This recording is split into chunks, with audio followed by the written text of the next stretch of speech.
마지막 방송입니다. 시즌2까지 지난 2년간 그래도 꽤 꾸준히 크게 결방 없이 크게 방송사고 조금만 내고 네, 이제 여기까지 달려왔고요. 이 2년이라는 시간 동안 그래도 조금이나마 임상심리 전문가 그리고 한국임상심리학회라는 곳이 있다는 것 그리고 임상심리학자라는 직역이 있다는 것을 조금이나마 많은 분들이 알아줬으면 하는 바람으로 이제 오늘 마지막 방송을 마치려고 합니다. 이제 저희 셋은 솔직히 조금 시원섭섭한 기분이 섭섭하진 않아요. 저희 우리 소개를 안 했어요. 죄송해요. 네, 저는 한국임상심리학회 홍보미 정보이사를 맡고 있는 임상심리 전문가 835호 성신여대 심리학과에 재직 중인 서수연이라고 하고요. 소감이랑 같이 소개를 부탁드립니다. 네, 안녕하세요.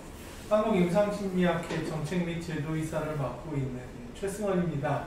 임상심리 전문가 302호고요. 덕성여자대학교 심리학과에 있지만 곧 로잔대학교 정신의학교실의 방문교수로 활동을 할 계획입니다. 일단은 처음 시작할 때 과연 이것이 어떻게 될까 정말 무한도전을 하는 마음으로 시작을 했었는데요.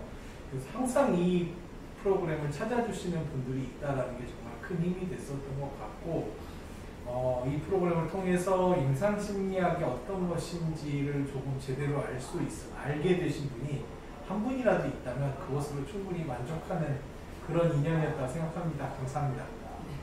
안녕하세요. 한국임상심리학회 총무이사고요. 허지원입니다. 고려대학교 심리학부에 재직 중이고요. 맨 처음에 유튜브를 만들었을 때는 정말 울며 겨자 먹기로 저희가 만들었었고 참 많이 받았었던 오해가 제가 지난주에도 그 유튜브 우리 셋이서 하고 싶어서 하는 거 아니냐 개인 유튜브 아니냐 그러셨는데 뭐라고요? 안 보셨던 것 같아요. 이거는 학회 유튜브이고 정말로 저희가 하고 싶어서 했었던 건 아니었어요. 정말로 그 책임감 때문에 했었던 거였고 근데 이제 코로나 막 시작할 때 그죠? 맞아요. 그때 근데 결과적으로는 제가 봤을 때 한국 학회 수준의 유튜브 중에서는 구독자가 제일 많은 유튜브였어요. 3,500명이 가까이 되고 이거 진짜 대단한 성과였다고 생각이 들고요. 지금 10분만 빨리 구독해 주시면 빨리 주변에 태그 좀 해주세요. 10분만 모이면 방송 중에 3,500명 상담 심리학회보다 많으시다고. 저희가 아무튼 그 다른 학회랑 뭔가 경쟁을 하려고 만들었던 건 아니고 저희는 진짜 그때 아무 생각이 없었어요. 아무 생각 없이 한국임상심리학회, 임상심리 전문가 자격증 이런 거 그냥 알리려고 만들었었던 건데 혹시 그것 때문에 뭔가 불편하셨다던가 그런 게 있다면 이 자리를 빌어서 조금 사과를 드리고자 합니다. 저희는 정말 학회 홍보의 목적으로 만든 홍보 영상들이었기 때문에 그냥 홍보 영상이구나 이렇게 봐주시면 좋을 것 같습니다. 네, 그렇고요. 오늘은 오늘은 편하게 저희 아무런 얘기나 하려고 했고 특히 이제 질문을 저희가 사전에 좀 받았어요. 그래서 질문을 먼저 드리고 그 다음에 이제 또 질문이 있으시면 대답을 해주시면 좋을 것 같아요. 제가 약간 사회자 역할을 먼저 좀 할게요. 두 분에게 여쭙고 싶습니다. 우선 첫 번째 그 인스타그램을 통해서 그 받은 질문인데요. 윤스타그램 아이디로 질문을 해주셨습니다. 수련 많이 힘드셨는지 궁금했고요. 그 다음에 수련 기간 동안에 가장 많이 혼난 이유가 무엇이었는지 궁금했다고 합니다. 먼저 대답해 주시면. 수련 진짜 제가 언젠가도 한번 말씀드렸는데 제가 수련 제일 힘든 걸로 배틀하면 제가 이길 수 있을 정도로 진짜 정말 굉장한 일들을 많이 했고 그러니까 하는 동안에 제 자리 자체가 약간 좀 특이한 자리여서 1년에 이제 2편씩 논문을 썼었어야 됐거든요. 그 풀밭들이 해가면서 근데 이제 그러고 뭐 3년 동안 정신건강의학과로 응급의학과로 이제 들어오신 자살 지도자분들 계시면은 얼른 뛰어 내려가갖고 ICU 중환자실이나 이런 데서 응급실에서 서서 1시간 동안 또 면담하고 이런 거 하면서 좀 많이 힘들었어요. 일도 힘들었는데 인격적인 그런 부분들은 또 말도 못하고 좀 그렇습니다. 근데 이게 너무 남아갖고 정말로 그래요. 박제 좀 할까요 오늘? 진짜 너무 하고 싶은데 그러면은 진짜 일이 커져요. 제 월급과 관련된 부분도 있고 뭐 논문과 관련된 부분도 있고 그래서 여기서 드리려고 특별히 말씀을 좀 하고 싶은 분이 계시면 아니야. 영상 편지. 내가 그래서 선생님 전화 안 받은 거예요. 그렇고요. 정말 수련은 너무 뭐 때문에 제일 많이 혼나셨어요? 혼난 거는 일단 버릇없는 거? 버릇없다. 왜 버릇없대요? 무슨 행동을 이렇게 되는 또 얘기하면 안 돼요. 왜냐면 너무 특정되기 때문에 아무튼 예의 없다고 혼 되게 많이 났었고 레깅스 왜 신었냐? 레깅스 신어서 추운데 레깅스 왜 신었냐? 예의가 없다. 근데 요새는 그게 좀 많이 완화됐다고 들었어요. 옛날에는 좀 레깅스가 집에서 10년 전이니까 사실 10년 전이니까 그랬을 수 있어요. 근데 그때 그 레깅스 때문에 혼난 거는 별로 그럴 수 있구나 그 생각은 들고 근데 혼난 건 아무튼 예의 때문에 많이 그러니까 어떤 행동을 했길래 예의가 없다고 하나하나 다 예의가 없었나 예를 들어 봐요. 뭐 수저를 안 놨다 어르신의 아니 그런 거는 아니었는데 그냥 뭐 다 싫었던 것 같아요 제가. 네, 그래. 일단 제가 기억을 해보면 좀 패션은 상당히 특이하신 분이에요. 네. 당시로서 20세기 아니었나요 그때? 그쵸. 그때 밀레니엄이 딱 다가왔을 때 그때 요새 뉴스 자료에 나오는 그런 복장 있죠. 그때 사람들이 입고 다니던 그 복장을 X세대 복장 그 복장으로 항상 다녔었으니까. 수련생. 그러니까 2000년 전 분들이 이거를 이해하기는 상당히 어렵지 않았을까 그렇죠. 라는 생각이 들어요. 대답 한번 해보세요. 저는요. 수련 힘드셨어요? 수련이 힘들었다면 그냥 수련 자체가 힘들진 않았을 거예요. 그러니까 저분과는 그런 면에서 되게 차이가 있었는데 수련에서 가장 힘들었던 건 수련이 생각보다 되게 널널했어요. 그래서 아니 임상심리실이 이런 데인가 하는 게 제일 힘들었던 것 같아요. 그러니까 참을 수 없는 존재의 가벼움이 있는 거예요. 이렇게 되게 의국이나 이런 데랑 비교해 봤을 때 와 여기는 그냥 이렇게 좀 너무 부족한 사람들이 있는 곳인가? 그게 너무 자존심이 상하고 앞으로 내가 어떻게 살아야 되고 우리가 어떻게 변화되어야 되느냐에 대해서 상당히 많은 생각을 했던 그런 시기였던 것 같고 물론 뭐 짜잘하게 보면은 위에 민년차 분이 처음 지원했을 때 오셔서 거기가 사실은 제가 졸업한 쪽 분들이 가는 병원은 아니었거든요. 그래서 이렇게 약간 신사협정을 어기고 엉뚱한데 지금 여기는 우리 동네다 이런 식으로 얘기 좀 하셔서 그것도 좀 놀라서 저는 그런 영역이 있는지 몰랐었거든요. 사실은 그 당시에. 두 분 약간 뭐라 그러지? 그 성부자 같은 역할? 새로운 것을 두고 뭐 패션이나 뭐 이렇게 지원이나 이런 거 성부자라기보다는 사실 제일 힘든 건 그거였던 것 같아요. 그러니까 우리 학교를 정상적으로 잘 졸업하면 이런 곳을 안 가도 돼요. 근데 이제 거기를 갈 수밖에 없었던 그 시점부터가 사실 좀 힘들고 어떤 것은 좀 자존심도 상하고 뭐 이제 그런 부분이 있었던 것 같고요.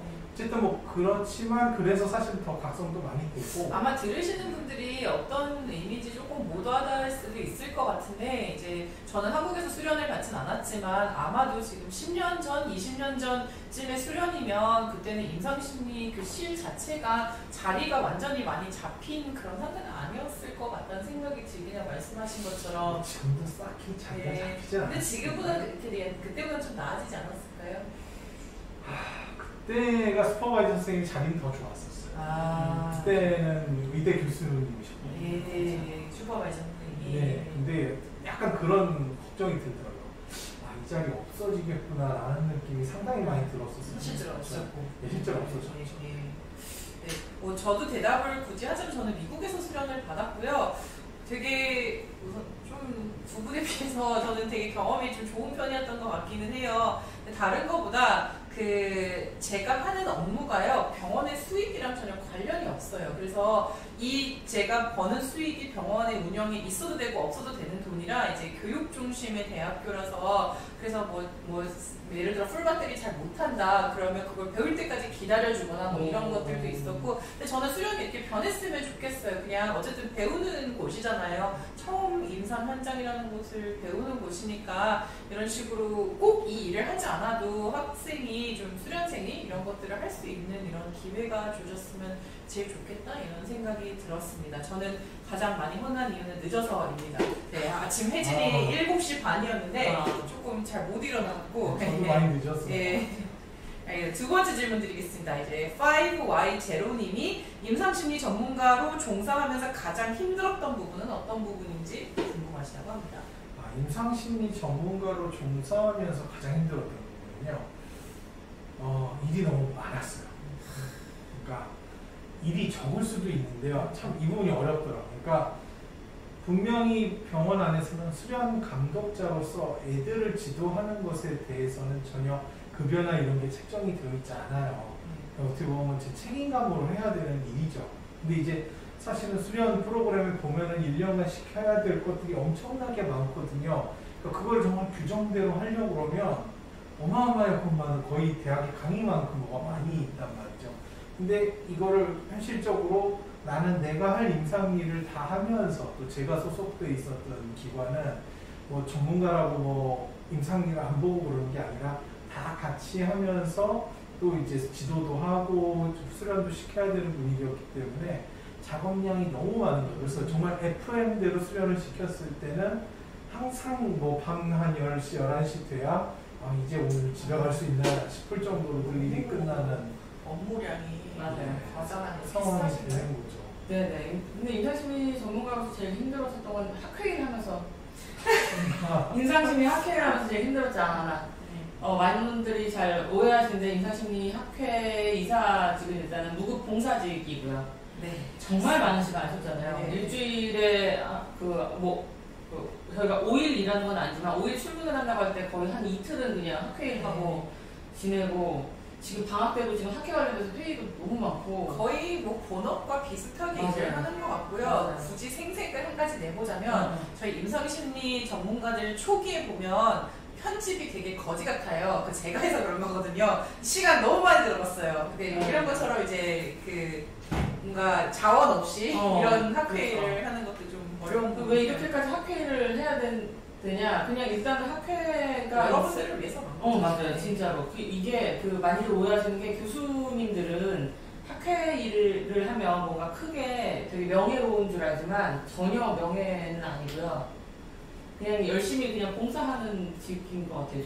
저 상당히 많은 컴플레인이 들어오는 욕바지죠. 욕바지를 하는 거지. 이걸 한다고 해서 뭔가 학생이 더 모이는 것도 아니고 네. 임상심리 전문가라고 하는 자격증을 저희가 유지시키고 있는 그런 것도 아니고 그냥 하는 거죠. 그냥 하는 거여서 사실 저희가 가지고 있는 이 지력에 대한 자부심 같은 게 있는 거죠. 맞아요. 저는 제가 가장 힘들었던 부분을 말씀을 드리면요. 저는 미국에서 한국으로 올 때 가장 힘들었던 것 같아요. 왜냐면 미국에서는 임상심리 전문가가 굉장히 존경받는 그런 직역의 자리고 모든 사람들이 다 알고 있거든요. 웬만한 대중들은 다 알고 있는 그런 직역이었는데 한국에 오니까 사람들이 잘 모르는 거예요. 그래서 그게 되게 속상했어요. 그래서 제가 학회 일을 좀 열심히 하는 것도 저는 한편에 있는 것 같아요. 맞아요. 네.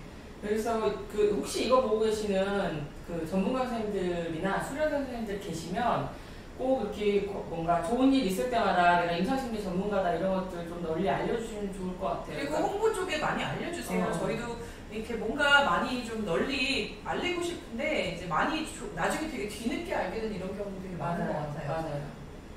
네, 여기서도 이메일 질문을 좀 받아볼까요? 네. 유튜브에서? 네. 교수님 시대에 비해 최근의 임상심리 현장은 처우가 나아졌다고 생각하는지 라고 질문하셨는데 개인적인 체험으로는 처우는 매우 좋아졌습니다.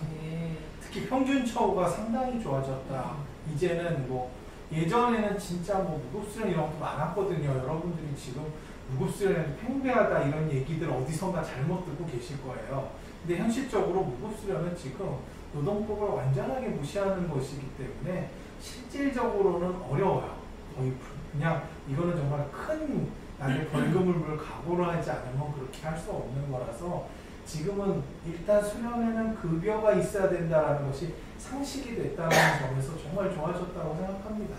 그리고 이제 전문가 따시고 취득하시고는 그럼 어떤 직종으로 갈 수 있는지 저번에도 언젠가 한번 말씀드렸는데 사실은 좋은 직업, 좋은 처우가 보장되어 있는 그런 직업이 공채로 잘 안 나요. 그러니까 거의 미국식이어서 그러니까 말하자면 특채고 나쁘게 얘기하자면 아름아름으로 이렇게 자리가 나는 그런 케이스잖아요. 그래서 무슨 센터장, 팀장 이런 데는 처우들이 꽤 좋은데 사실 그게 공지가 안 됩니다. 그러고 그냥 주변 혹시 좋은 전문가 선생님 계시냐 이런 식으로 보통 자기가 나는 경우가 많아요. 근데 그게 우리가 의도하는 게 아니라 그거는 교수들도 그런 건 원하지 않거든요. 근데 이제 그쪽 기관들에서 그런 식으로 사람들을 보통 찾아요. 근데 보면은 사실 처우가 상당히 요새는 좀 좋은 경우도 많긴 해요. 이게 이제 공지가 쉽게 안 하는 이유 중에 하나가 뭔가 나 심리 좀 할 수 있어 라는 사람은 온 국민의 한 600만 명 정도 될 거란 말이죠. 다 할 수 있다라고 얘기하기 때문에 잘못해가지고 그냥 이렇게 공지를 내버리면 그분들이 다 지원을 하고 맞아요. 왜 나 떨어졌느냐고 막 소송 걸고 맞아요. 막 정보 공개 청구하기 때문에 현실적으로 진짜 양질의 인력을 뽑고 싶은 기관들은 사실은 아름아름으로 되게 공지를 하고 있어서 그런 부분이 조금 어려울 수는 있는데 최근에 뭐 정부 관련 기관에 자리도 많이 나와 있는데 사람을 지금 못 뽑고 있을 맞아요. 정도로 지금 사실 일자리가 많죠. 어떤 면에서. 근데 힘든 부분도 분명히 있을 거예요. 지금 무슨 모 자동차 같은 경우도 신입사원들 제일 그 좋다는 그 모 자동차 같은 경우에도 신입사원들의 연봉은 또 확 낮아졌다고 하고 하니까 사실은 어느 직역이든 지금 조금 어려운 시기를 가고 있는 건 맞아서 지금 새로 시장에 들어가려고 하는 갓 전문가 따신 분들은 약간 뭐지 어디서 잡을 구해야 되는지 잘 모르실 수 있는데 좀 한 5년 정도 지나서 이렇게 조금 판을 보시고 네트워크 계속 좀 하다 보면은 연락이 계속 온다고 하시더라고요. 네, 또 저희 인스타로 받은 질문을 드리도록 하겠습니다. 이제 세 번째 질문입니다. ITSIGYIF 님이 보내주신 건데요. 될까 싶은 생각이 든대요. 그래서 동기들이 너무 뛰어나고 비전도 확실한데 저는 전혀 그렇지 않은 것 같거든요. 라고 말씀해 주셨어요. 이게 정상입니다. 제 생각에는 네, 너무 이렇게 나는 너무 임상심리 전문가가 되기 위해서 뛰어난 자질을 타고 해서 이런 분들 끝까지 가는 거 별로 못 봤어요. 맞아요. 지금 현재 거의 안 계시죠 그런 분들은. 네, 많이 조기 탈락하셨죠. 맞아요. 네, 다른 데 가시고. 저는 동기들한테 차마 민망해서 박사 들어간다 얘기를 못 했었어요. 네, 얘기만 하면 사람들이 비웃는 거예요. 네가 그래가지고 차마 말을 못 꺼내겠더라고요. 가늘고 길게 가는 것도 맞아요. 나쁘지 않을 것 같아요. 저희 약간 셋 다 조금 그렇게 살아남은 약간 케이스라서 동기하고는 비교하지 마세요. 동기가 나중에 되게 큰 지지 버팀목이 되어주기 때문에 동기하고는 절대 비교하지 마시고 대학원은 사다리가 아니라 나무 같은 곳이라서 한 명만 올라갈 수 있는 건 절대 아니거든요. 같이 올라가야지. 그렇기 때문에 뭐 이렇게 서로 경쟁하거나 이런 별로 건강하지 않은 것 같습니다. 오히려 어떤 기수는 되게 많이 학계에 남아 있고요. 어떤 기수들은 다 완전히 정렬. 사라지는 그런 게 더 많아요. 네, 맞아요. 같이 잘 되는 게 좋죠. 네. 그러니까 질문이 많아서 한 질문당 되게 짧게 네, 답변하고 넘어가는 좀 커트. 네. 자, 노아님, 임상심리대학원의 경영학 전공생들이 합격하기 위해 특별히 요구되는 역량이 있을까요? 그냥 시험 준비 열심히 하시면 시험 준비 열심히 하십시오. 어. 다음 질문. 네, 심리학을 공부하고 저는 경영학 학생들 꽤 많이 뽑았어요. 네, 심리학을 공부하고 싶어했던 마음이 우울증을 이겨내기 위한 마음과 혼동되었던 것은 아닌가라는 생각이 드는데 구분하기 위한 좋은 생각. 그럼 치료 먼저 받으세요. 치료. 네. 그렇죠. 근데 꼭 구분해야 할까 이런 거는 있어요. 일단은 해서 잘 할 수 있을 자신이 있으면 그냥 하시면 되죠. 그리고 치료 받고도 마음이 똑같다면 가셔야죠. 네, 그렇죠. 다음 질문. 우성님, 잠깐 네. 그 위에 네. 많은 학교들이 지금 절대평가를 코로나 때문에 실시하고 있는데 이래서 나중에 대학원 갈 때 다들 좀 성적이 인플레가 있지 않나 이걸 좀 걱정을 하시는 것 같아요. 근데 있죠. 성적 인플레 지금 다 있죠. 성적 인플레가 있어서 네. 별 신경 안 씁니다. 네. 성적은 참고 예를 들어 학고를 여러 번 맞았다. 이건 조금 문제가 있어요. 맞아요. 네. 근데 뭐 계속 저공 비행했다. 약간 문제 있어요. 근데 그냥 뭐 3점대에서 뭐 그냥 높은 한 중간에서 높은 편. 네. 저는 학점이 너무 낮으면 소명을 하라고요. 너 뭐 했냐 그랬더니 소명이 되면 상관없습니다. 우리 그리고 오히려 너무 막 4.5 이런 분들 안 저는 좋아하지. 개인적으로는 4.3 이상의 사람들은 싫습니다. 네. 저는 좋아하지만 네. 저는 다 좋아요. 네. 전 인생에 약간의 여백이 있는 사람을 좋아해요. 네, 알겠습니다. 또 질문, ITSIGYIFID님, 대학원을 가야겠다고 결심한 순간이 있었나요? 저 임상심리학 수업 들으면서 저도 이상심리학 수업 들으면서 너무 재밌어서 가야겠다고 느꼈어요. 저는 뭐 재미는 있었는데 다 사실 기초 심리를 가고 싶은 마음도 많았었고요. 근데 고민을 해보니까 남들 얘기가 임상 심리를 해야 석사까지만 공부해도 된다고 그러더라고요. 그래가지고 좀 그렇게 선택을 했습니다. 알겠습니다. 다음 질문 읽어주시죠. 임상심리 이건 경영학과 네네네. 영재님. 대학원에서 가장 필요한 역량이 이거는 사실 이전 영상을 좀 봐주셨으면 좋겠네요. 네네. 그 대학원 슬기로운 대학원 생활 봐주십시오. 네. 그다음에 AP 사이콜로지 많이 듣는 것 같은데 이런 거 저는 공부했던 것 같긴 해요. 네. 이거 확인했어요. 네, 해둬야 되지 않을까 싶네요. 그냥 심리학 개론서를 그냥 한번 쫙 훑으면 충분히 되고요. 김영재님이 기초심리를 이전 영상에서 보셨나봐요. 슬기로운 대학원. 그래요? 그럼 보시면 되겠네요. 네, 기초심리를 굉장히 강조하신 것으로 기억하는데 공부할 때 중점을 기초심리에 둬야 할까요? 아니면 해당 랩실 연구 관련된 리뷰 연구라도 더 읽고 오는 게 좋을까요? 랩실 연구가 다 중요하지 않아요, 근데? 둘 다 중요해요. 둘 다 중요해요. 둘 다 보기는데 좀 균형 있게 했으면 좋겠어요. 네. 왜냐면 가끔 어떤 친구들이 보면 과제 끝낸 연구를 하겠다고 물어보는 친구들이 있어요. 홈페이지에 그게 있으니까 이렇게 보고 이거 어쩌지? 할 수 있기 때문에 언제든지 유동성이 있으니까요. 네. 균형 있게. 유튜브 하시면서 가장 힘들었던 점 저는 9999. 네, 있으신지 일단 힘들었던 점 있으셨나요? 저는 송파 오는 게 참 힘들었어요. 저는 편집하는 게 힘들어요. 저는 그리고 세 분이 너무 두 분 다 너무 바쁘시니까 일정 맞추는 것도 꽤 힘들었습니다. 네. 핫하신 교수님들도 근데 힘들었던 것보다 즐거웠던 것들이 더 많았던 것 같기도 해요. 네, 저희끼리 모이면 아무튼 재밌으니까 저희는 네. 카메라가 있건 없건 보통 되게 재밌게 지내거든요. 그래서 뭐 만나는 거는 되게 재밌었죠. 예. 보람찼었던 거는 있을까요? 우선은 이렇게 많은 구독자가 될 거라고 생각도 저희가 못했어요. 그냥 저희 학회 회원들이나 그 학회 심리학과 학생들이라도 좀 보면 참 좋겠다. 네. 그리고 잘못된 정보들을 좀 우리가 바로 잡아주면 좋겠다. 네. 참 재미는 없지만 누군가라도 정말 궁금함이 해소가 되면 되게 좋겠다 이런 마음으로 시작했는데 그래도 생각보다 많은 분들이 구독해 주신 것 같아요. 네. YB님이 안정적인 직업을 택할지 대학원에 진학해서 심리학 공부를 해야 될지 이거에 대해서 궁금하신데 질문이 좀 잘못된 것 같아요. 근데 있잖아요. 안정적인 직업이라는 게 사실 없어요. 공무원 말고는. 근데 공무원 본인이 이렇게 얘기할 정도로 안정적인 직업이고 고민이 되면 그거 하셔야죠. 맞아. 있으면 하시면 되는데 사실은 저는 그런 건 거의 없다고 봐갖고 안정적인 직업. 지금 요새 그 뉴스도 나오잖아요. 소아과 의사분들 너무 힘든 것도 나오고 그건 어떻게 될지 모르는 거기 때문에 사실은 집에 되게 안정적인 건물주의 삶이 보장된다거나 이럴 수 있잖아요. 그거는 꼭 그걸 하셔야죠. 네. 거기다가 이제 임상심리 대학원을 나와서 임상심리 전문가 활동을 하시면 되고 그리고 또 질문이 교수님들께서 어떤 계기로 임상심리 전문가가 되기로 결심을 했는지. 아까 말씀드렸던 거랑 비슷한데 그냥 수업 들으면서 아주 되게 자연스럽게 그냥 임상심리 해야겠다? 저는 되게 갈등이 됐던 지점이 그냥 제가 그렇게 정신적으로 강하지 않은 사람이라는 게 되게 갈등이 됐던 거는 같아요. 그래서 되게 그것에 대해서 고민을 좀 많이 했어요. 이제 정신질환을 가지고 있는 분들을 만나면 내가 되게 강해야 한다는 이런 좀 잘못된 생각을 가지고 있었던 것 같아서 그거를 하기엔 내가 좀 강하지 않다? 이런 생각을 하다가 이제 좀 그런 생각을 버리게 되면서 이제 좀 용기를 낼 수 있었던 것 같아요. 네, 저는 뭐 일찌감치 사실 조울증 환자들을 만나면서 이 부분에 대해서 내가 할 일이 있겠구나 생각하면서 좀 되게 일찍이 그 생각을 했던 것 같아요. 만약에 임상심리 전문가가 안 됐으면 뭐 하셨을 것 같아요? 저는 한 번도 생각한 적 없네요.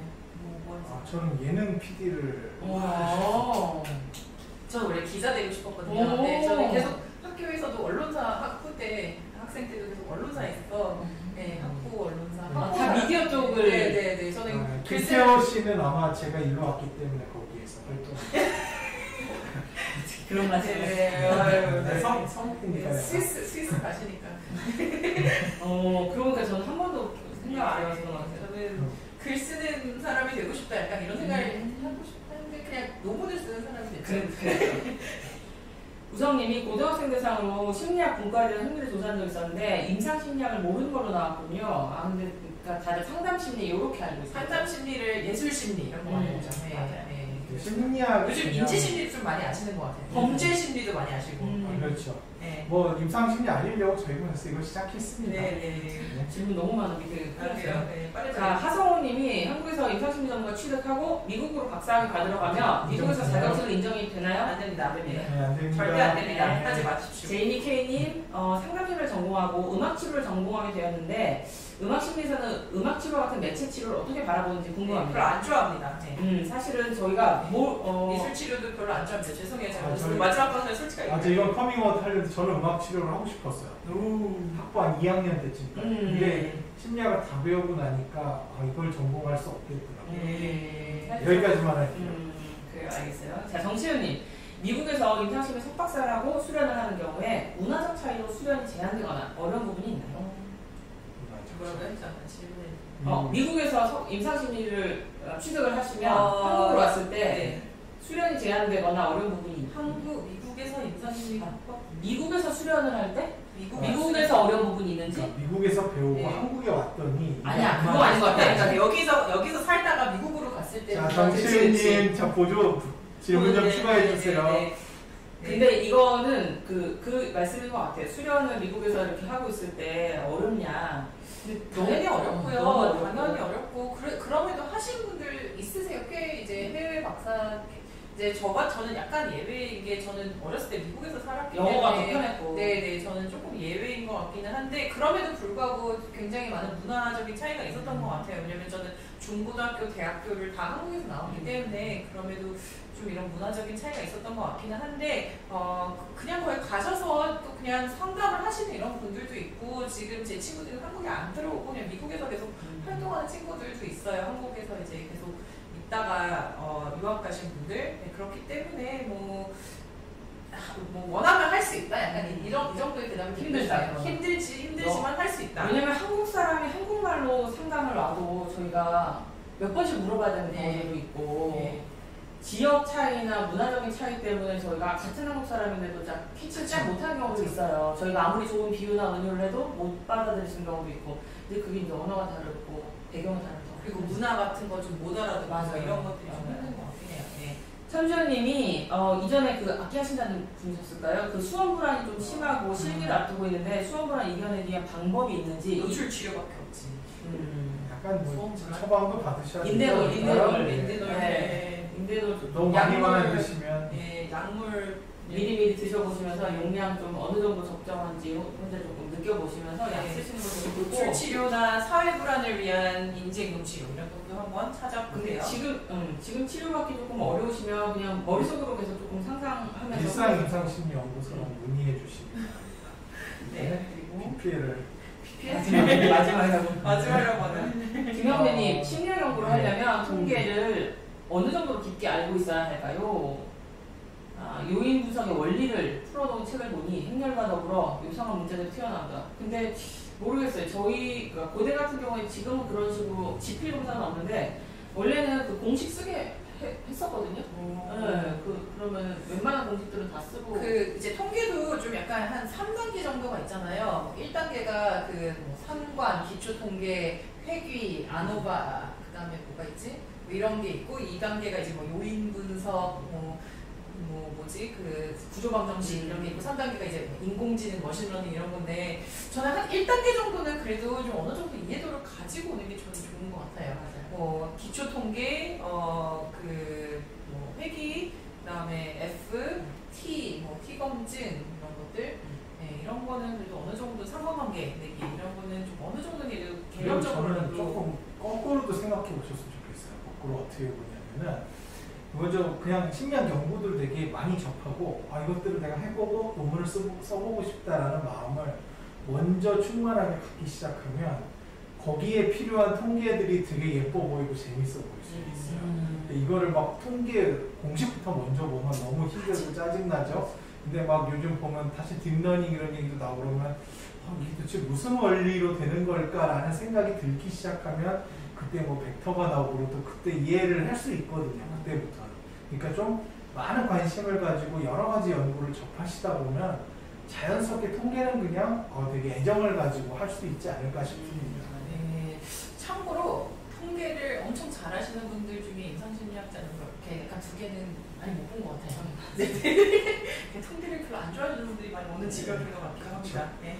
그 천주현님이 아까 수험 불안을 이겨내기 위한 방법과 응원을 부탁을 주셨는데 사실은 이게 지금 그 예체능뿐만 아니라 대학원 입시 준비하시는 분들도 그렇고 병원 입시 준비하시는 분들도 마찬가지일 텐데 일단 그 연습을 충분히 많이 하는. 근데 그게 또 연습을 되게 많이 하더라도 네, 이제 실전에 들어가면 그게 실력 발휘가 안 되는 게 문제니까. 맞아, 인대노.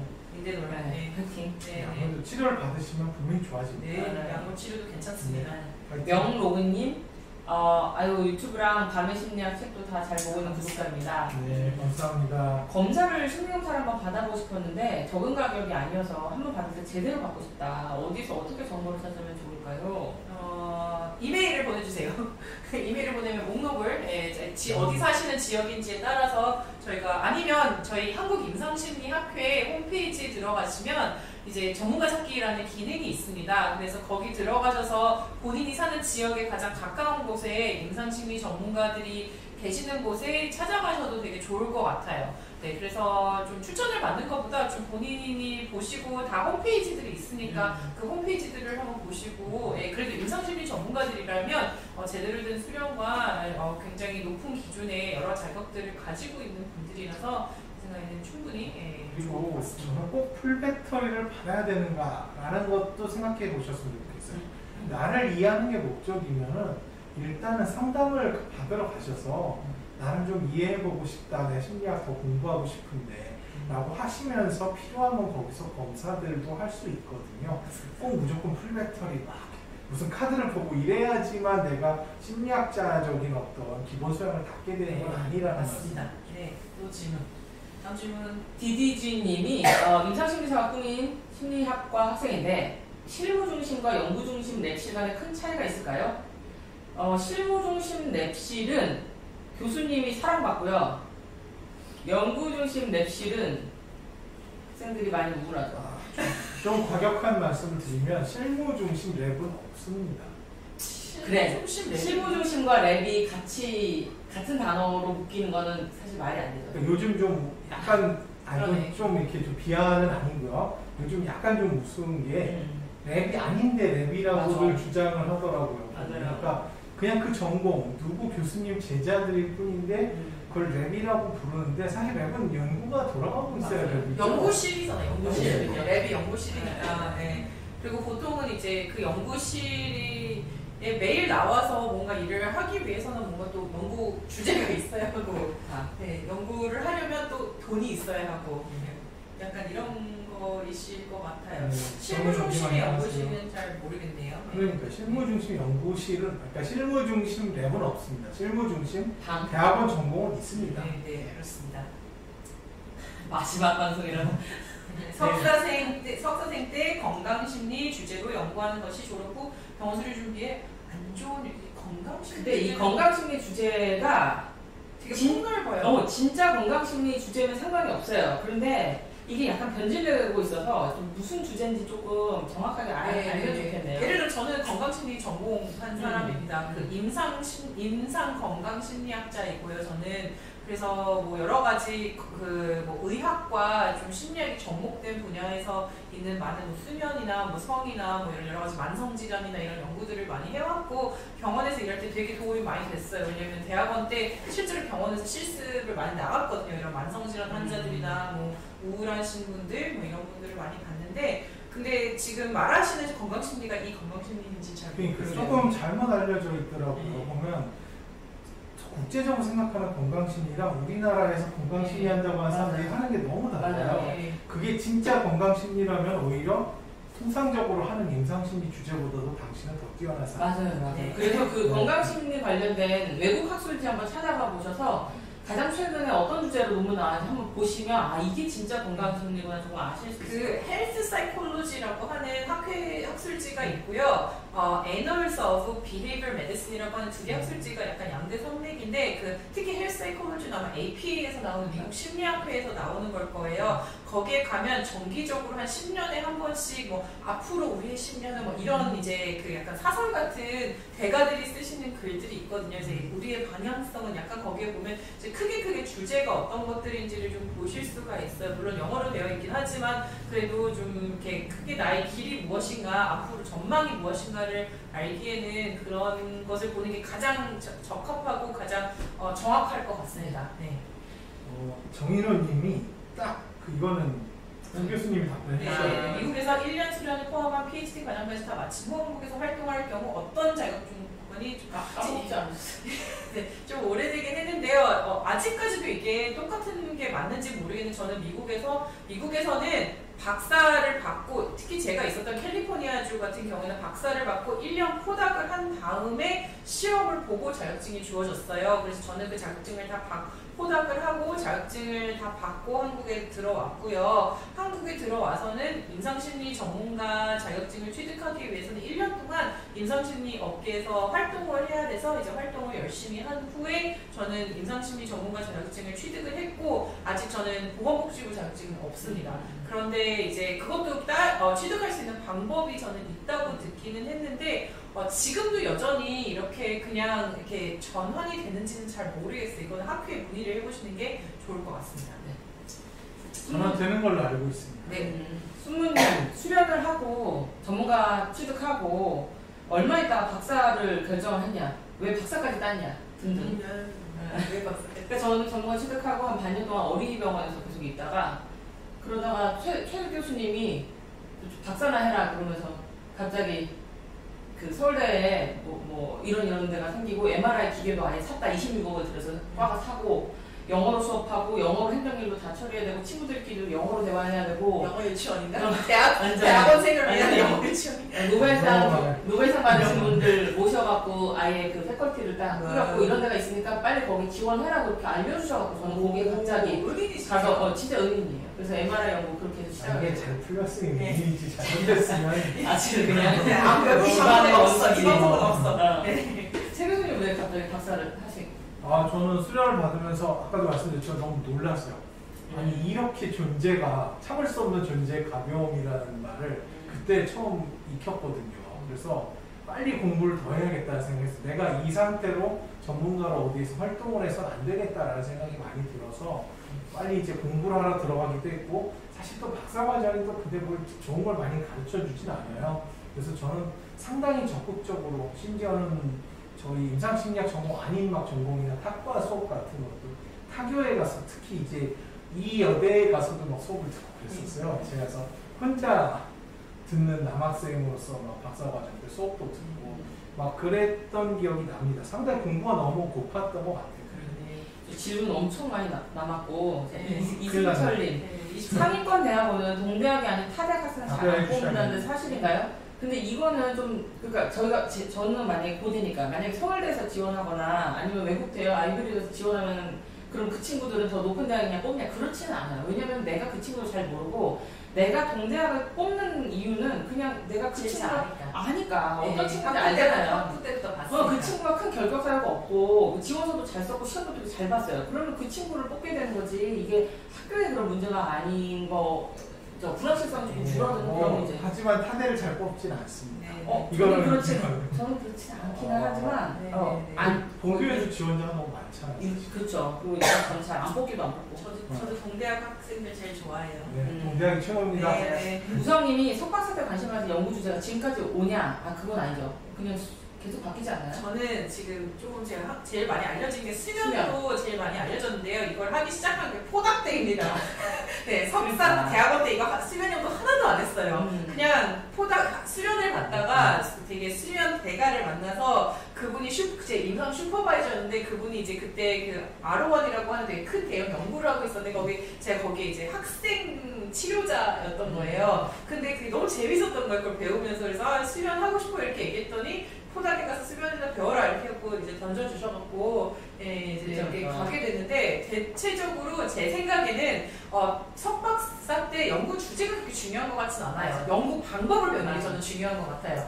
무엇을 연구 방법만 알면 그 어떤 주제를 가지고도 그 어떤 것을 할 수 있고요. 그거 아시는지 모르겠는데 그 박사 할 때 박자가 넓을 박자거든요. 6개월의 시간만 주어지면 그 무엇이든지 다 섭렵할 수 있다는 얘기가 되기도 합니다. 그래서 방법만 잘 배우시면 되는 것 같습니다. 맞아요. 저도 석사 때 알츠하이머, 박사 때 스키조프레니아, 스펙트럼 하다가 지금은 자해, 자살, 우울 하고 있잖아요. 저는 심지어 처음 들어왔을 때 음악 치료랑 최면 치료를 하려고 했었어요. 사람은 배우면서 바뀝니다. 네. 그리고 김영재님이 최근에 어떤 통계 툴을 많이 쓰냐? 알파이썬, 줄리안? 전 줄리안 못 들어보긴 했는데 근데 아무튼 그냥 잘 쓰실 수 있는 거면 돼요. 아무거나. SPSS 에이모스 쓰기도 하지만 저희 랩은 뭐 R 쓰는 친구들도 싸게 파이썬 이런 거 잘하시면 엄청 사랑받으실 거예요. 저희 연구실 오시면 돼요. 교수님도 연구 자랑 해주세요. 하나씩 얘기하실까요? 너무 많아서 하나만? 네. 생각나는 거. 연구를 자랑해야 되는 거예요? 그냥 아무거나. 지금 질문을 잘 파악 못하고 있는데 연구 자랑이 뭐예요? 연구실 연구 자랑. 연구 중에 예를 들어 뭐 이런 거죠. 저희 연구실에 이번에 되게 큰 펀딩을 하나 땄어요. 되게 큰 펀딩을 하나 땄는데 아이들을 잘 재우기 위한 프로젝트예요. 그래서 우리 앞으로 저희 연구실에 아이들을 재우는 방법을 많이 풀어드릴 테니 많이 관심 가져주세요. 뭐 많은 팀들이 있는데 한쪽을 자랑을 하면 많이 섭섭해할 것 같아요. 친구들은 다른 친구들 미안. 연구 자랑은 뭐 그냥 연구 자랑이라기보다는 저희는 연구실에서 하나하나 친구들이 자기 연구를 가장 너무나 좋아하고 재밌어 하면서 연구를 하고 있습니다. 그리고 제가 강요하지 않습니다. 무슨 주제나 방향에 대해서. 맞아. 저희도 그래요. 자기들이 특히 연구까지 자랑해주세요. 연구 근데 저희는 그런 거 MRI 하고 무슨 MS 모바일 헬스 그리고 뭐 온라인 자조 모임 프로그램 이런 걸 하니까 남들 볼 때 되게 팬시해 보여요. 애들 속이 곱는 줄은 모르고 아무튼 되게 팬시해 보입니다. 팬시한 게 다입니다. 맞아요. 그렇죠. 중요하죠. 슬럼프가 오면 어떤 생각이나 행동으로 전환하려고 하냐? 저는 허지원 교수님과 술을 마십니다. 저는 해외 학회 일정을 봅니다. 맞아요. 별 방법 없어요. 자, 그리고 밤의 심리학에 보면 다 똑같다는 얘기가 나오거든요. 읽어보세요. 4학년에 심리학과를 복수 전공하기 시작했는데 학사 취득하고 군대를 갔다 올까요? 아니면 대학원까지 마치고 군대를 갔다 올까요? 맞아. 이런 거 고민하시는 분들이 있는데 저는 전자를 한 표 추천합니다. 학사 취득하고 일단 군대 갔다 오는 거 한 표 추천합니다. 군대 갔다 오신 분이 좀 얘기해 주시죠. 제가 군대를 제가 갔다 온 사람이 아니라서 군대 다녀오신 분 중에 혹시 시청자 있으시면 좀 알려주세요. 대학원까지 마치고 군대 가는 거는 조금 너무 늦어요. 교수님께 생각하신 최신 인기 연구 주제는 너무 많아요. 너무 많은데 디지털 테라피틱스 함부로 들어가지 마세요. 지금 약간 비트코인 느낌이어갖고 비트코인 적당히 하세요. 상담 심리랑 인상 심리사에서 진로를 고민하셨던 적이 없었냐? 전혀 없었어요. 전혀 없었습니다. 근데 이게 상담 심리를 자꾸 저희가 평가절하거나 이런 느낌이 전혀 아니에요. 그냥 그쪽이 아닌 거죠. 그냥 저희 쪽이랑 안 맞는 거예요. 저희가 그렇게 착하고 따뜻한 그분들은 너무 착하고 따뜻해요. 마성의 토닥토닥 앱 만드신 얘기는 그냥 그때 당시에 사이리들이 너무 많이 뛰어들어서 어플리케이션을 만든다고 해서 그때 한 2, 3년 동안 추위를 보고 있다가 열받아갖고 그냥 만들었던 거고 최성원 선생님한테 그때 이런 거 만들자 해갖고 최성원 선생님하고 부탁해서 같이 만들었던 그런 거였습니다. 근데 너무 잘 만들었던 것 같아요. 감사합니다. KBS에서 뵀었던 것 같은데 반갑네요. 서수연 교수님 수업 들었는데 교수님 정말 제 롤모델이세요. 너무 현재 29살입니다. 대학원 진학 수련 과정에 나이가 현실적으로 제약이 되냐? 이거 되게 일반적으로 수강분들 연령대가 어떻게 되나요? 30대 중반은 됩니다. 29은 나이 괜찮아요. 저희 최근에 제 학생 중에 한 명이 꽤 나이가 많았는데 수련 잘 갔어요. 교수님 학생 중과 밑으로 제 학생 중에는 심지어는 저보다 나이가 많았던 분도 계세요. 수련 갔습니다. 미국에서 수련을 하게 되는 경우라고 아까 뭔가 보충 설명인 것 같은데 네, 힘듭니다. 네, 힘들지만 2세가 같은 길을 간다면 네. 나 이제가 나와 같은 길을 간다면 우리 대화를 한 적 있어. 네, 있죠. 네, 이 대화를 한 적 있어. 저는 가라고 할것 같은데. 네, 저는 너무 재밌었고 지금까지는 너무 재밌었어요. 저는 한 번도 후회한 적은 없었고 의대 갈 거 이런 생각도 저는 한 번도 해본 적이 없어요. 사실. 저는 있어요. 네, 의대를 미국에서 조금 더 했었던 것 같기는 한데 그냥 조금 더 공부를 더 많이 했어야 했나 뭐 이런 생각을. 근데 그건 있어요. 꼭 교수를 해야 되나 이런 생각이 있어요. 맞아요. 저희 연구실 학생들이 저 보면서 교수는 하지 말아야지 이런다고 그러더라고요.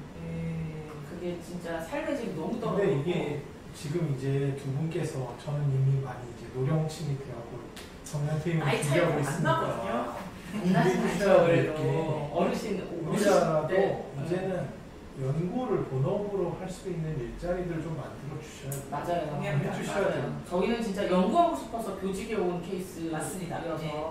솔직히 연구가 제일 재밌네요. 연구가 제일 재밌죠. 혼자 논문 쓸 때 허지영 교수 예쁘대요.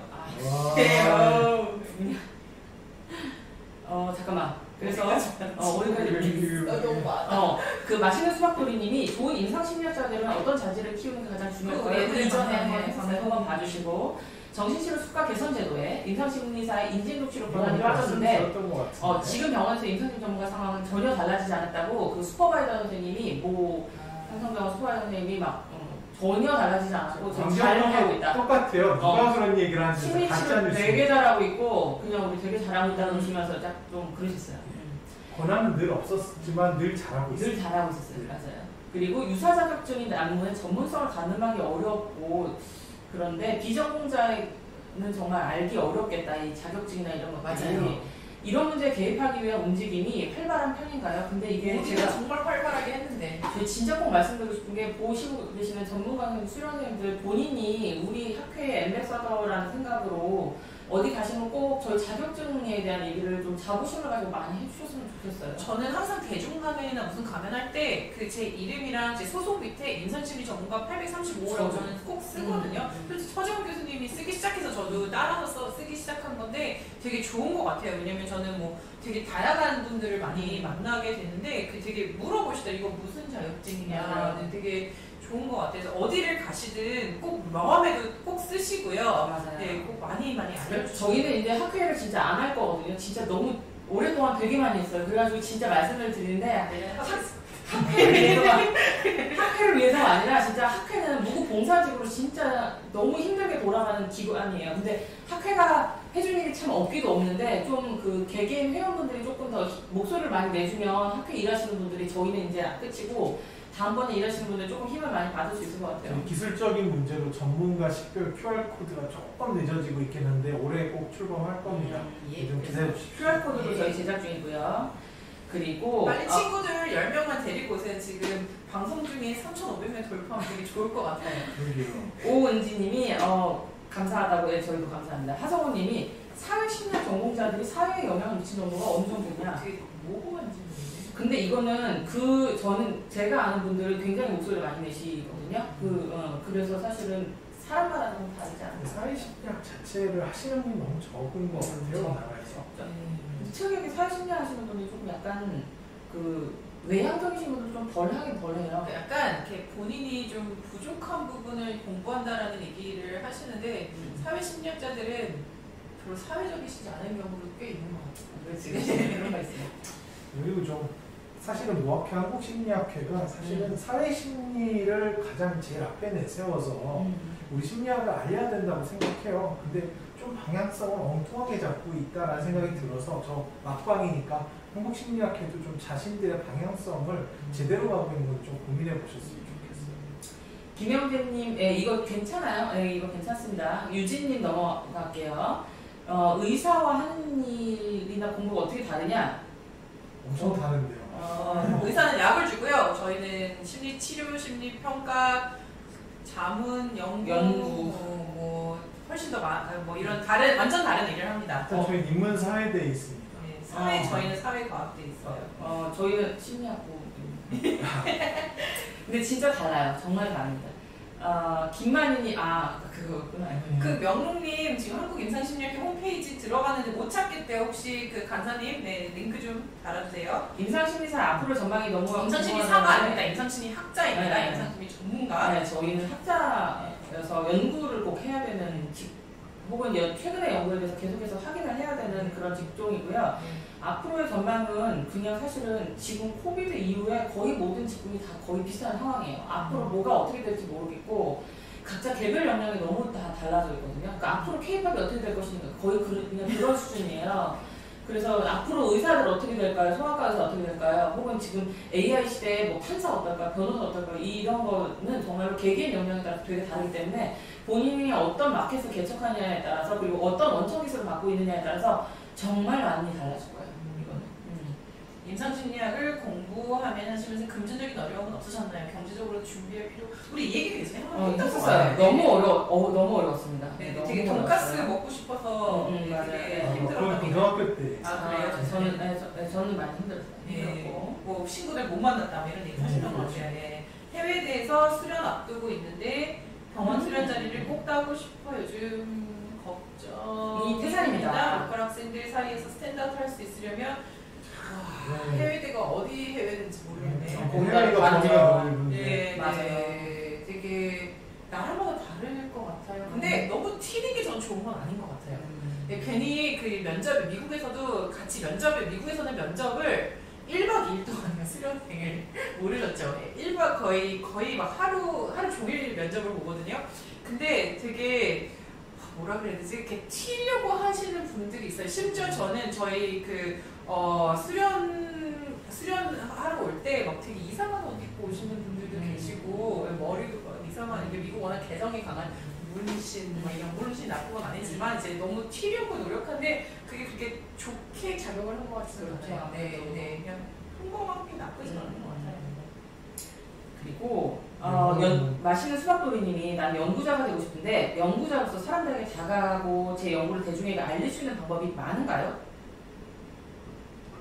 연구를 대중에게 알릴 수 있는 방법? 아니 근데 이거는 보통 기자님들이 과학기자? 이런 분들이 조금 하시는 일이어서 저희는 그냥 좋은 연구를 내고 뭐 유튜브 같은 게 이렇게 있거나 그런 기회 있으면 또 하게 되는 거고. 근데 어떤 직장을 지금 그러게 과학 커뮤니케이터가 되고 싶으신 건지 이게 되게 애매해요. 왜냐면 대중들이 원하는 것을 하다 보면 또 되게 비과학적인 것을 하게 될 가능. 이게 되게 줄타기를 애매하게 하는 분들도 전 많이 봤거든요. 되게 위험한 것 같아요. 그래서 저희 방송 되게 재미없잖아요. 맞아요. 그게 되게 보수적으로 방송을 하고 진짜 과학적으로 근거가 있는 것만 찾아서 말씀을 드리는 건데 그래서 재미가 없는 거거든요. 솔직히 재밌는 거 아니었어요?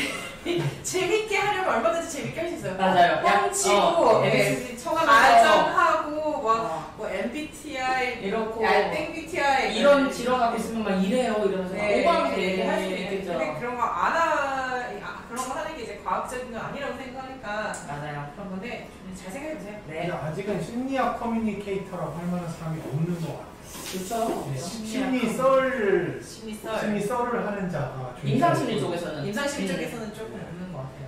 김영표는 영어로만 잘 쓰는 방법이 궁금합니다. 많이 쓰시면 됩니다. 많이 읽고 많이 쓰면 너무 필사 이런 거 하지 마세요. 교수님이 강제로 잘 쓰게 해주실 겁니다. 네네. 많이 쓰면 늘어요.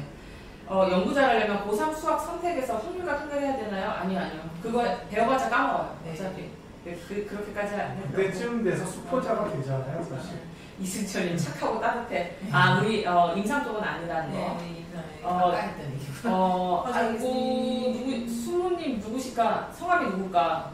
심리학계로서 너무 너무 존경한데요. 성함이 누구실까? 티라미수님 막간을 텐다 교수님들께 만약 심리학을 전공하자 아까 그 얘기했고 교수님들이 최근에 제일 관심 있는 연구 주제 아까도 하나씩 얘기했고 이제 대학원 졸업 1년 남았는데 지도 교수님이 제 논문을 많이 비판하셔요. 그 되게 좋은 거예요. 비판하는 건요. 관심이 그래도 있는 거니까 아닌가요? 교수님이 그러니까 비판을 줄어들 때는 뭐냐면 개선의 가능성이 맞아. 때 그냥 졸업해라 너는. 도저히 어떻게 할 방법이 원래 없어요. 지도 교수님이 상당수가 그런가요? 많이 혼나요.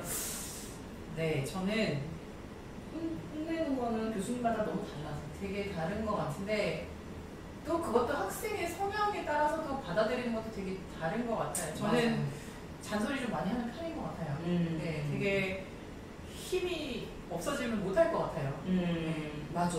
네, 에너지 떨어지고 애정 떨어지면 네, 진짜 잔소리 네, 못할 것 네. 같아요.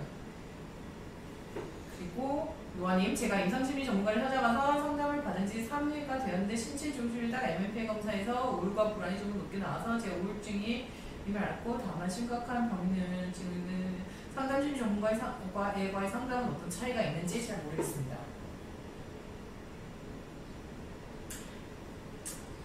MMPI에서 우울과 불안이 조금 높게 나오게 몇 점을 말씀하시는 건지 모르겠어요. 이렇게 그거 한번 몇 T인지 혹시 저기 적으실 수 있으시면 한번 적어주시고. 조금이 52T 이런 거 할까요? 진로 고민으로 인한 우울이 심한 것이라고 하셨는데 사실은 그래요. 진로 고민이 있다고 해서 다 우울하진 않거든요.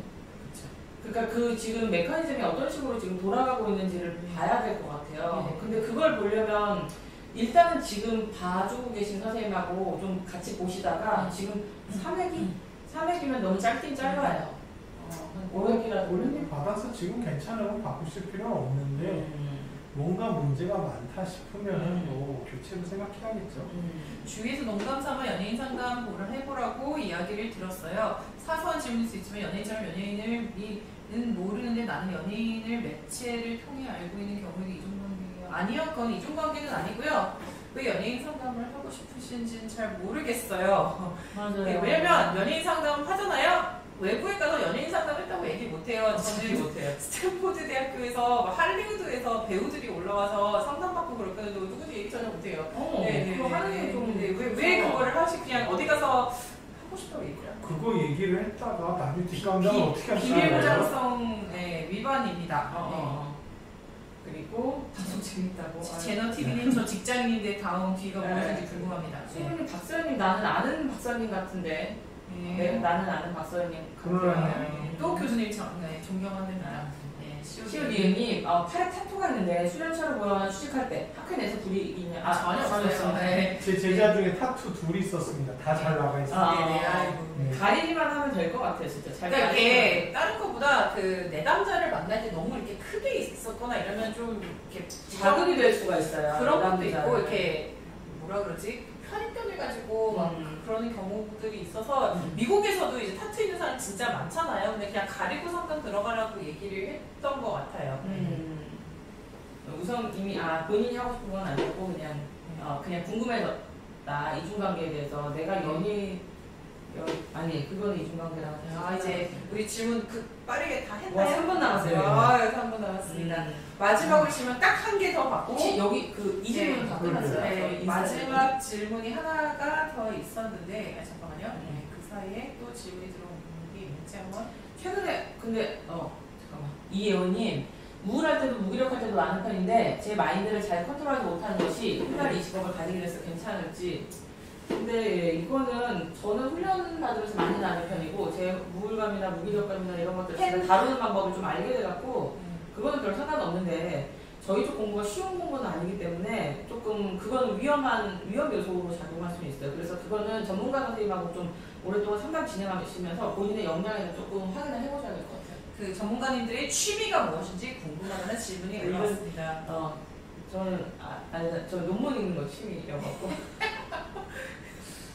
취미 하세요. 별다른 취미가 저는 없는 것 같아요. 정말 없죠. 바빠서 없는 것 같은데 뭐 굳이 말씀을 드리면 뭐 자전거 타기 뭐 이런 아주 보링한 참 보링한 사람들인 것 같아요. 우리 가은생 묻는구나. 아니요. 저는 산길 드라이빙 레이스 참 좋아했었는데 맞아. 운전 좋아했어요. 옛날 어르신들은 이니셜 D 보시고 잘하셨을 텐데 내리막길 드라이빙이 참 재밌는데요. 제 결혼 이후로 못하게 됐습니다. 조심하셔야 돼요. 요즘은 그렇죠. 그냥 여행을 취미로 하고 있습니다. 우와 치즈님 제 수업 듣고 임상심리학자에 꿈이 생긴 학부생이라고 언제든지 연구실에 놀러 오십시오. 마신 수박돌이님도 감사하다고. 저희들 영상을 보면 정말 심리학을 좋아하고 자랑스러워하는 것 같아서 동기부여가 된다고 하는데 진짜 자랑스러워요. 네, 저희는 약간 조금 편향되게 되게 좋아하는 편이에요. 임상심리를 네. 너무너무 좋아하는 편이에요. 어디 가서 진짜 막 대놓고 너무 심리학자라고 자랑질해서 너무 좋아해요. 네. 이거 말고 할 만한 게 없어요, 사실. 한 10번 태어나도 다시 할 것 같아요.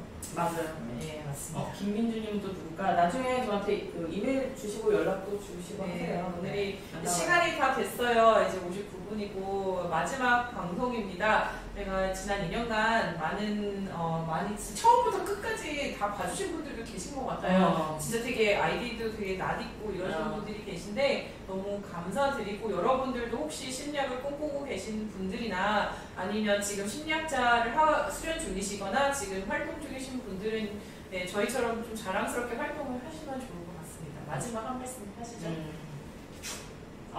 그동안 시청해주셔서 감사드립니다. 홀가분하게 저희는 일단 이 자리를 놓고 떠납니다. 네. 마음 건강, 몸 네, 건강 잘 끝나고 챙기시죠. 술 먹으려고 플라스틱 술잔 갖고 마음 건강, 몸 건강 잘 챙기시고요. 세상이 워낙 좋아서 우리는 언젠가 어디선가 또 만나도록 하겠습니다. 네. 여러분들이 있어서 여기까지 왔고요. 그리고 여러분이 계속 계신다면 아마 학회에서 다른 사람이라도 불러서 시즌 3가 있을 하겠죠. 거겠죠. 네, 여러분들의 성원이 중요하다고 봅니다. 네. 그동안 감사했습니다. 네, 감사합니다. 네. 그래서 끝낼까요? 네. 마지막 인사를 네. 하고? 네, 안녕히 안녕히 계십시오. 계십시오.